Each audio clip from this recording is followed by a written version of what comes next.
Stop. Ya belum tahu ya, saya memang diminta untuk menghadap presiden, jadi tentu terserah beliau nanti ya akan membicarakan apa. Yang sekarang saya belum tahu apa yang nanti akan beliau sampaikan kepada saya. Oleh karena itu saya nggak bisa bicara lebih dahulu ya. Apa siapa aja Ya. apa tidak? Ya tapi begini ya, melihat situasi sekarang ini kan sebenarnya kita ini kan bangsa Indonesia dikenal bangsa yang berbudaya ya, bangsa yang santun ya, sehingga sebenarnya semuanya ya, semua pihak bisa menjaga diri ya untuk tidak terbakar emosi dan melakukan hal-hal yang melanggar hukum ya, karena semua masalah bisa dibicarakan dengan baik, bisa dikomunikasikan. Pak Wiranto di dalam kan sudah ada kepala. Harusnya ya kita malu ya pada para pendahulu kita yang telah memerdekakan negeri ini, yang mereka tentu risiko mereka lebih berat dari kita karena mereka melawan penjajah, memerdekakan negeri ini. Sedang kita kan harus hanya apa ya, memelihara persatuan kesatuan bangsa. Kerjaan yang tidak lebih berat dari apa yang dilaksanakan para pendahulu kita yang bertaruh nyawa ya, sehingga kalau semua bisa menyadari ini, saya kira ya semua kan baik-baik saja. Pak, kan masih banyak demo nih Pak sekarang ini dan sementara mahasiswa kemarin sudah diterima di DPR. Bapak melihat seperti apa Pak? Di Kemendagri, di DPRD. Nah, sebagian apa yang diminta oleh para pendemo, oleh masyarakat, ya, tentu selalu didengar oleh presiden ya, dan presiden juga tentu sedapat mungkin telah mendengarkan itu, kemudian memenuhi apa yang diminta. Tentunya tidak serentak ya semua dipenuhi. Ya, semua permintaan dipenuhi kan juga repot ya. Oleh karena itu tentu kita nyerahkan saja kepada presiden yang saya tahu beliau sangat memperhatikan, sangat mendengarkan dan responsif ya terhadap apa yang diharapkan rakyat. Dan hari ini pun saya kira dalam kaitan itu saya tentu menghadap beliau, dipanggil beliau akan membicarakan hal-hal apa yang sebenarnya harus dilakukan pemerintah ya untuk mengatasi semua ini. Saya kembali tadi ya, kalau semuanya bisa nahan diri, semua bisa bersikap nggak emosional, saya kira semuanya baik-baik saja. Ada rencana Sudah cukup dulu. Pak, tadi kan ada kepala BIN di dalam juga Pak. Ini apakah akan Pak, kan di dalam kan tadi sudah ada kepala BIN juga Pak. Apakah ini akan melaporkan dalang-dalang kericuhan kemarin Pak? Ya. Bapak melihat ada dalang nggak Pak di balik aksi yang sebesar ini Bapak? Ya dalangnya kalian, saya minta pintunya. Iya, Pak. Minta pintunya saya bisa jalan. ada wacana Untuk darurat militer Pak. Ada wacana untuk darurat militer Pak. Ini loh, saya kasih pintu, saya akan jalan dulu. Baru nanti setelah saya menghadap presiden dan petunjuk-petunjuk beliau, ketemu lagi kita bicara. Tapi kemarin apakah ada wacana Pak? Kemarin Pak apakah ada wacana? Namanya Anda memaksakan diri. Kemarin kan Menhan juga TNI kan juga masih berjaga Pak. TNI kan masih berjaga juga Pak. Tapi situasi udah aman Pak di Indonesia Pak. Situasi udah kondusif Pak sekarang Pak. Situasinya udah kondusif. Pak, TNI kembali ke barak Pak.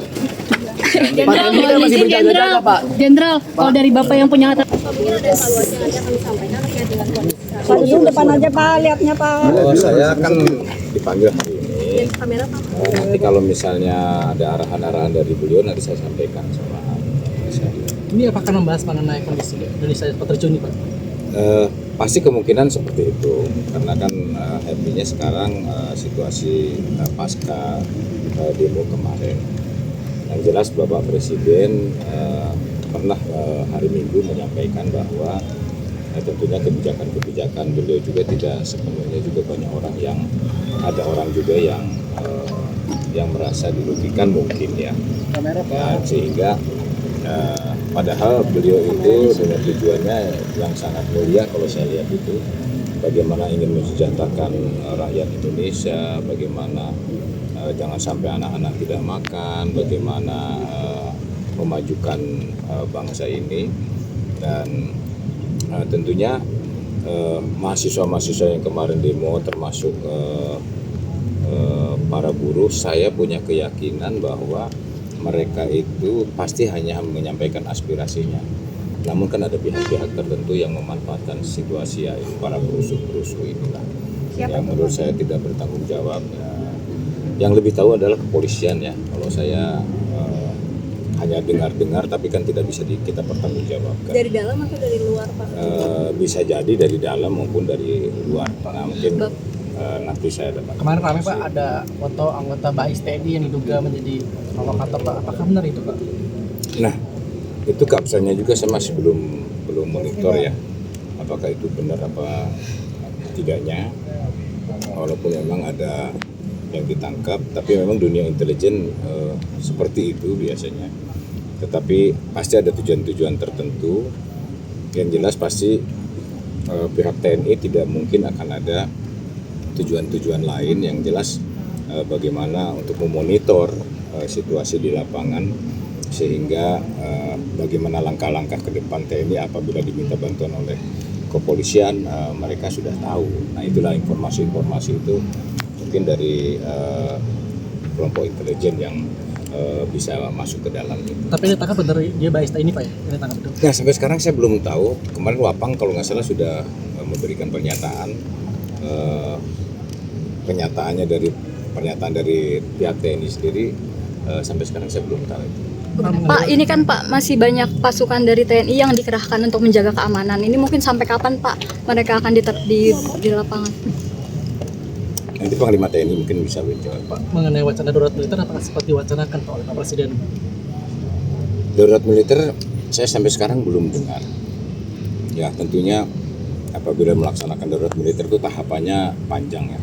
Dari tertib sipil, darurat sipil, kemudian darurat militer. Dan apabila itu pun dicanangkan pasti harus sesuai dengan keputusan DPR. Ya, jadi darurat militer tidak serta-merta begitu saja. Pasti ada tahapan-tahapannya, ya, tertib sipil, darurat sipil, kemudian darurat militer. Dan banyak militer itu kan untuk antisipasi kalau misalnya ada TNI dikerahkan untuk memberikan bantuan kepada kepolisian. Kalau menurut teman apakah sudah tepat Pak akan diterapkan darurat militer atau bagaimana Pak? Menurut saya belum. Ya, menurut saya masih jauh lah kalau misalnya darurat militer langsung diterapkan, dan tidak serta-merta langsung seperti waktu di Aceh itu kan tahapannya ada tertib sipil dulu, kemudian darurat sipil, baru darurat militer. Ya, ini menurut saya kalau misalnya langsung darurat militer juga pasti ada skala yang harus diprioritaskan. Pak Dudung, di dalam kan ada Kepala BIN juga, tadi ada Pak Wiranto juga. Ini apakah akan melaporkan dalam kericuhan kemarin Pak Dudung? Saya belum tahu karena mungkin berbeda tugasnya. Itu ada Bapak, kenapa yang dilaporkan begitu? Kalau saya kan bidang pertahanan nasional, tentunya pertahanan itu tidak menyangkut hanya masalah alutsista, tetapi pertahanan bidang ideologi, politik, ekonomi, sosial budaya, pertahanan dan keamanan yang perlu kita antisipasi bahwa pertahanan ini harus kita jaga persatuan dan kesatuan, sehingga jangan sampai hanya karena oknum-oknum tertentu yang membuat rusuh sehingga negara kita tidak bisa terkendali.